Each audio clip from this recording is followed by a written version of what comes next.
Do you find that your mind is stuck in a stay, go, stay, leave, stay, leave, stay, go, stay, leave relationship where throughout the day, constantly, chronically, always questioning, well, maybe I should just end. I'm going to end this time. It needs to end. No, it can't end. It's not going to end. It's not that bad. It's okay. We're learning some new skills. Or you're stuck in what's called the maybe trap. Maybe they will change. Maybe we will return to the way it used to be. Maybe I will change. Maybe I'll figure out some new skill. Maybe we'll read a book. I know. Maybe we'll go to counseling. And this doubt never arrives at a conclusion or conviction or clarity. You live swimming in this confusion where you're always asking yourself, is this it? Is this really it? But I want more, but I want more. But then you talk yourself out of more. But then you say, well, I'm sure I can convince them if only I could say the right words, if we could have the right interaction. And then you also give up and you stay in relationship and you go through the motions and you kind of numb out and you exist in autopilot and you let some time pass before it just builds up and you can't handle it anymore. And then you come back to the same place where I just started a couple minutes ago saying, stay, go, stay, leave. Should I stay or should I go? So this is not a one-time decision. And at this point, we're not just solving the question, stay or leave. We're looking at compulsive mind and how you're chronically looping in doubt and you're unable to link it to agency and action and having a conviction of self and follow through with what is good for you and what you need, and you don't know how to end. Now, many of us get stuck in this place and think that we're just supposed to solve the stay go question. And if we can solve that dilemma, then everything will work out. We'll somehow have the skills to be in relationship and grow in relationship. It's like a house is not built in one day, and building a house is not created on just one choice or one decision. You can choose to stay, but you still have to make a series of more choices in order to build the house. And sometimes we don't quite know how to make those additional choices and to assess the skills that we need in order to make the series of choices. And the truth is, we cannot make those choices alone. We must make them with a partner who participates equally and who shows up and also has the skill to make choices and to grow in our ability to build a house together. So we're not just looking at the pros and cons of stay or leave, and we're not just looking at, well, do I love the person or do they love me? As I often say, I happen to be a psychotherapist with 23 years experience, and I work with clients all the time about stay, go, stay, go. And sometimes we get hung up on, but there's love here, and I love the other person and they love me. And what I talk about with clients is that love is like water in the pool. Of course, we need the water in the pool to swim. You can't swim if you don't have water. But we're not talking about if we have water in the pool. We're talking about your skills of swimming. Do you know how to do a backstroke? Do you know how to do the butterfly stroke? Do you know how to swim and hold your breath underwater? Because there's going to be times when you have to go hold your breath and participate with the flow and the current. You need to learn to swim. So instead of getting stuck on just stay, go, we want to look at the quality of the interaction that we have with our partner, the quality of the connection, the quality of the emotional sharing, the quality of vulnerability, the quality of our intimacy. We're also assessing and looking at the quality of listening. Perhaps you could also pause and think about the quality of receiving encouragement and or you also giving encouragement. What is the quality of showing curiosity for you, for your inner world, for who you are, how you tick, your thoughts, your dreams, your aspirations? Are you with someone who wants to know you? Many of us, chances are, if you're watching me watching this video, it's because you have some history. You have been introduced to this idea of some attachment wound where there was an interruption in the connection and quality of emotional bonding with a very important person, probably a caregiver, probably a parent.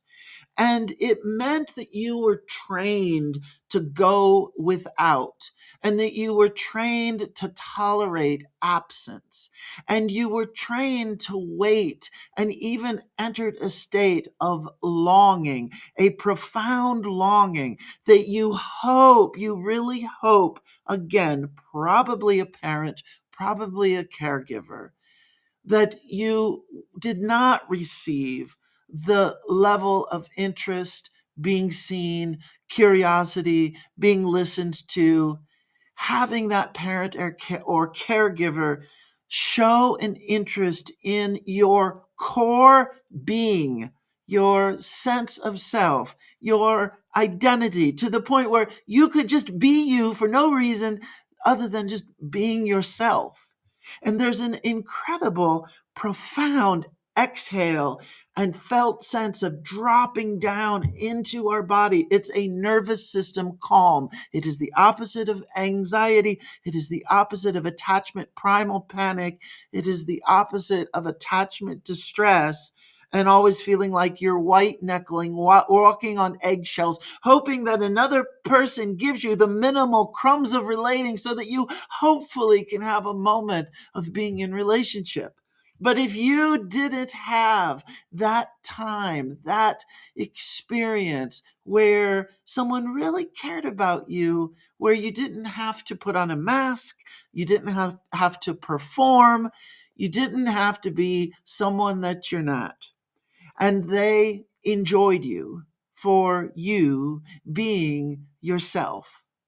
And it's in that place of no need to change, where you have the deepest sense of revealing who you are and exhaling into the experience of being received, and where you can also offer the reciprocity of receiving the other person to the point where you feel like you're in sync. There's an attunement, there's an ease. When people are in this place, they say things like, "Oh, well, I just feel like you're completing my sentences. Like it's like we're one brain. And as I speak, you fill in the blank." Or I feel like we've known each other for years and years. It's sort of weird because we just met. And oftentimes this happens in the very early stages of relationship, is that our ego defenses are dropped. Our fears around our own attachment history, our attachment trauma, we are able to override them shortly. And we also have this incredible, lovely, wonderful hormonal cocktail and flood of brain chemistry that overrides our fears and gives us a very profound sense of feeling connected and close to this other person. What happens is that brain cocktail dissipates over time, and we're not drunk on our own hormonal protection and immune from the history of fear around attachment bonds going awry and not working in our favor, to the point where we show up with this person 3 months, 6 months, 9 months later, and we say, "Who are you? You're not the person who I met. And in fact, you're a little scary. I'm very afraid to be open with you. And I'm noticing you're not engaging back with me the way that we did initially." So if you understand for yourself that you also have some kind of interrupted, chronically, developmentally, an interruption to presence and availability, it's very possible that what you're experiencing is attachment trauma. And the looping, the chronic stay, go, that actually is a symptom of attachment trauma. And it doesn't necessarily mean that to get distracted on thinking you have to resolve that. Instead, what it means, look at your history around attachment needs going unmet and how you're yet again in a situation that when your attachment needs go unmet, it activates a very, very strong paralyzed response, a frozen response, or a I need to figure this out response without stepping back and saying, well, maybe this is really about my attachment trauma and not about the other person or the relationship. Now, that being said, it doesn't mean that you're in a good relationship, doesn't mean that you or your partner have the skill to be in a relationship. It means that you're going to be unable to take action and solve stay go because you're getting stuck in your own looping of attachment trauma. When you're in this loop, it is a loop, meaning it is mostly unresolvable, it's repetitive, it cannot resolve itself by its nature. You're going to bargain with reality, which means introduce denial by not seeing reality, ignoring red flags, denying your own needs. And it's a compulsive, addictive system. So you might need to also look at what is your relationship to addictive mind. If we think of stay and go, we're thinking of very extreme black and white thinking. It's yes, no thinking. It's opposites. And we're working with polarities. It's the same kind of thinking as noticing in your mind confusion and clarity, trauma and healing. We can also think of it in terms of it's crazy making or I move into sanity. Chaos versus calm. What about doubt and conviction? The stay go. Am I going to live in a state of doubt or am I moving into a state of conviction? Look at how your emotional needs go unmet and you're experiencing a starvation. The opposite of that is nourishment. And then again, this idea of compulsion. If we're not operating from an addictive, compulsive mind that's taking charge of our nervous system to the point that we feel like a puppet and we are hijacked and we're unable to take care of our best interests, that means we have no sense of choice. When we're in compulsive addictive mind and we're under the influence of trauma mind, it disconnects us from resource, which means choice, and we stay stuck in this compulsiveness. Now, my work and this video is an introduction to the type of videos that I create called process videos. It's not just educational. It's not just naming what you need to do and telling you how to solve this. It's ultimately acknowledging, I don't know how you need to solve this. You must do this on your own through contemplative, meditative self-awareness and nurturing the skills that you need in order to grow in relationships and address, if this is true for you, attachment trauma, where that came from, how that shows up today, and what new skills that you need to learn. Therefore, the answer, similar before, it's not just make a pro-con list. It's not just make one decision of stay or go. It's not just when you're going to build a house, you can't just say, I've figured it out, I'm building a house. There are 800 other choices and decisions that are going to come along the way. That's the purpose of this video, is that your learning and your process is going to unfold in a series of choices and questions and reflections and insights that you must interact with and pay attention to. And you begin to formulate and find the path, your path, that is unique to you. This type of video, I'm sharing it with you so it gives you a flavor of the videos that I create in the subscription membership here on YouTube called process videos. And let me explain what a process video is. It's not just talking about ideas. It's not just you cleaning and doing multitasking, listening to a video and trying to get the answer.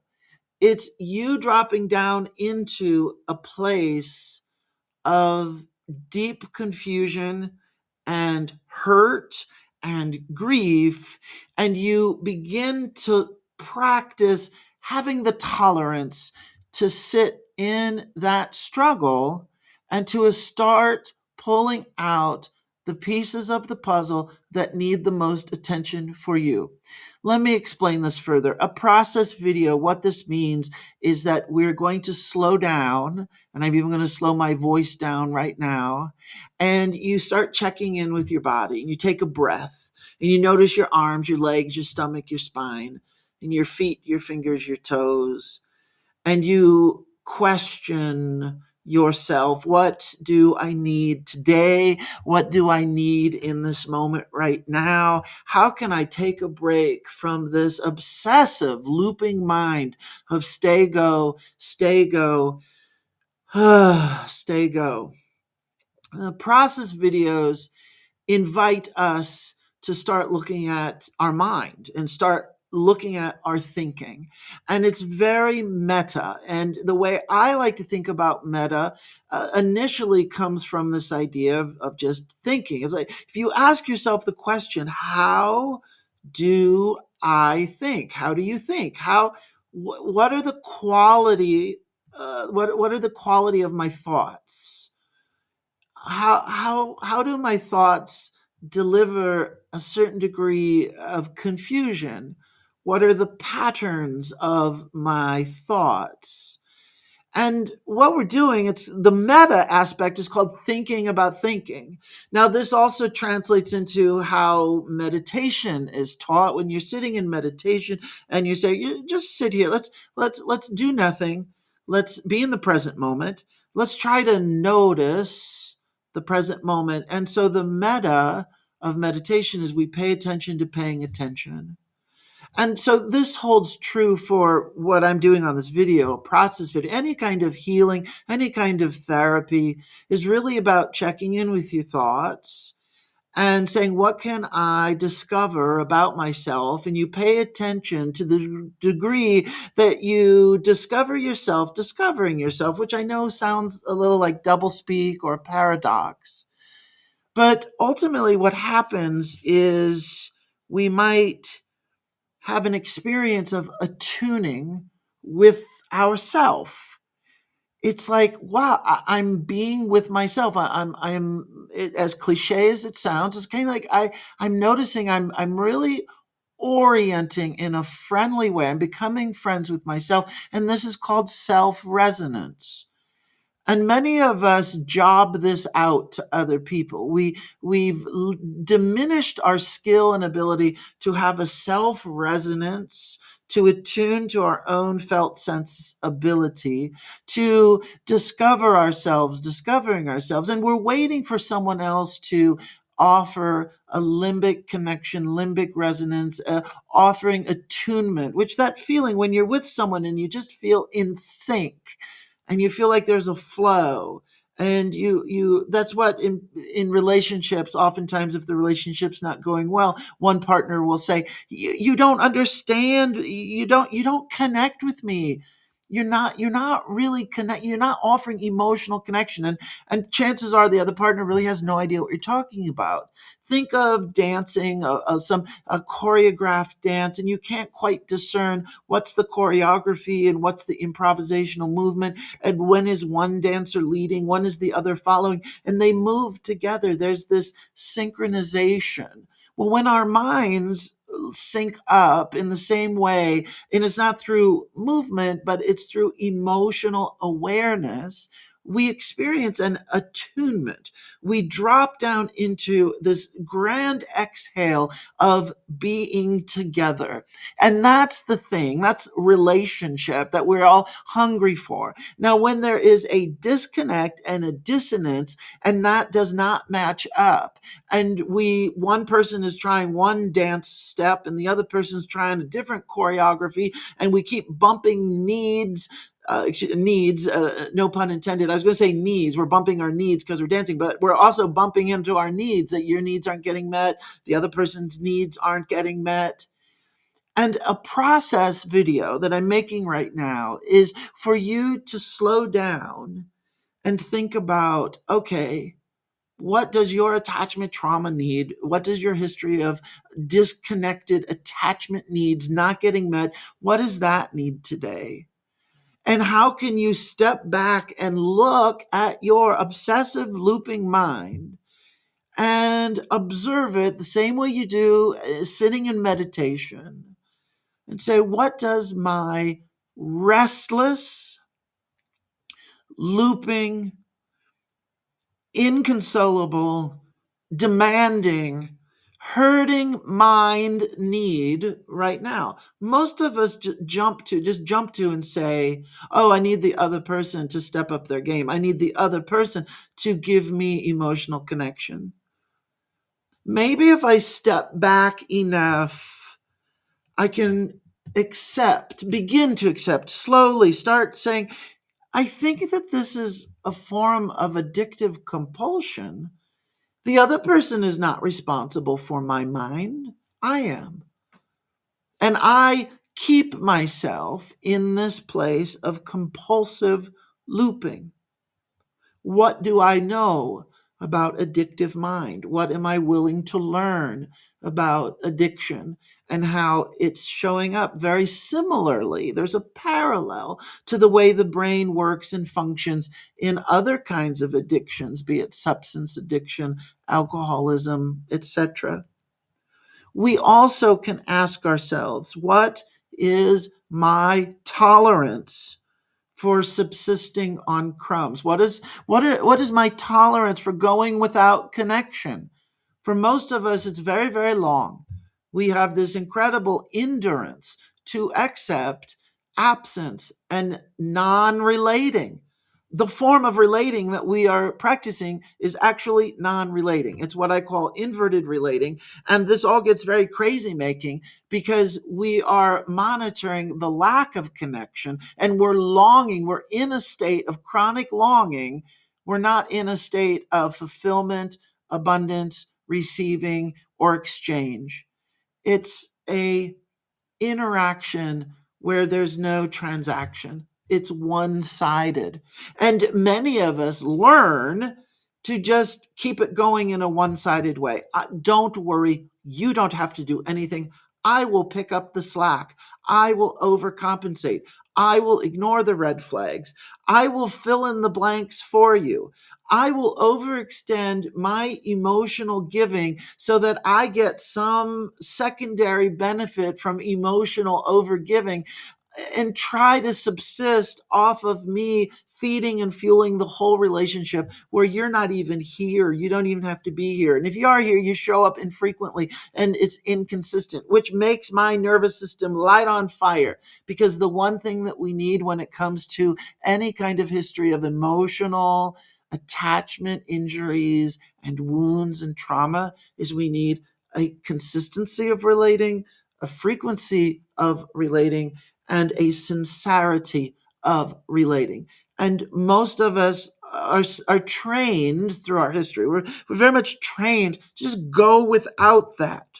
So I talked about 3 things to consider as a process video for you to pause this video, journal, think about it, reflect on, how is this about addictive mind? Number 2, how is this about the tolerance of subsisting on emotional crumbs of relating? And number 3, the third idea is how must you continue? This one is almost the most painful. It's a continuation of abandonment that's self-inflicted. It's a self-betrayal of your own needs and continually talking yourself out of needing more.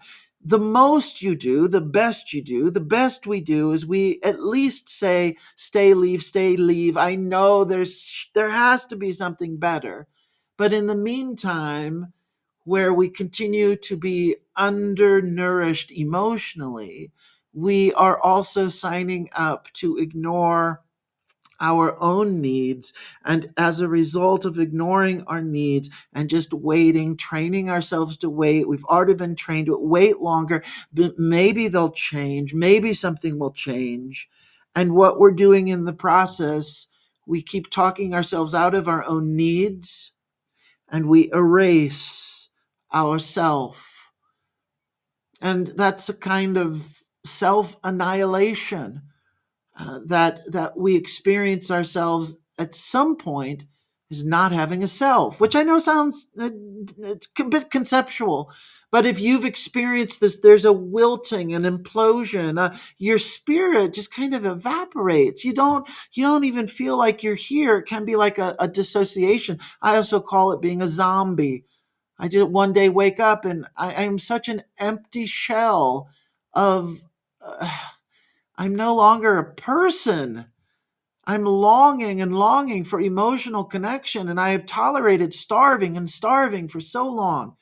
And the best I can do is wait and wait for the other person to give me permission to get my emotional needs met. Should I stay or should I go? Should I stay or should I? If only you could give me what I need. And until then, I'm going to continue to starve.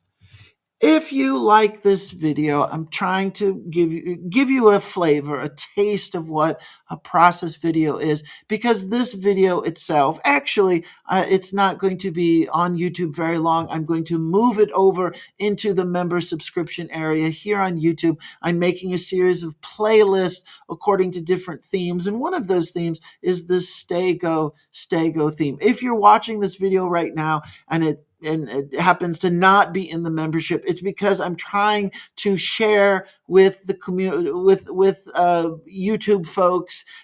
This is the kind of video that you can look forward to in the membership subscription. Let's end with empathy for you and kindness for you. Addiction, compulsivity, stay, go, oftentimes means that we are overly focused on other. And that particular phrase is my generic phrase, what I like to talk about when it comes to a codependency of losing yourself, where you're overly dependent on the other person one day showing up and giving you permission to receive something that they're not offering. And when we are so overly focused on the relationship being something for us that we can't give ourselves, and we're so overly focused on the other person changing, well, that in and of itself is a loss of self. And that is a working model or working definition for codependency. The opposite of what we're looking for from codependency is what's called mutuality. Sometimes it's also, referred to as a shared dependence of we will help each other and equally show up for each other. There's a co-creation, not a one-sided interaction of wishing, waiting, wanting, wondering, and staying stuck, looping in this place of maybe one day I'll get emotional connection. If you are at this place, feeling the pain, the suffering, the powerful paralysis of waiting, it is possible that you have some history or might want to explore what does it mean to have and live with attachment, trauma, wounds. What are the symptoms? If you like this video, again, it's part of a series. There's multiple videos that I'm creating of this same content and theme, and beginning to name how do we work with attachment trauma, beginning to look at how do we work with addictive mind, and really continuing to strengthen and begin to find interactions with others who can meet us, others who are curious, others who want to know who we are, and where we also take the risk to be vulnerable in ways that we haven't been up to this point, and or why we're hanging out with people who won't join us in a particular level of vulnerability. Empathy and empathy to you, if you're listening to this and it's stirring up some feelings, in the spirit of a process video, take a breath right now, pause, check in with your body, see what you notice, and please journal. Please pick some point, some idea that I shared in this video, and turn it into a journal prompt, a journal question, and do some of the hard reflecting of what does that mean for you today. I love the phrase message. The pain, the hurt, the trauma is a messenger. The grieving is a messenger. So if that's true, then what's the message that the grief is telling you? Stay, go, stay, go. If stay, go, stay, go, if the doubting is the message, then what's that message? What is it telling you? Thank you so much. I will see you next time.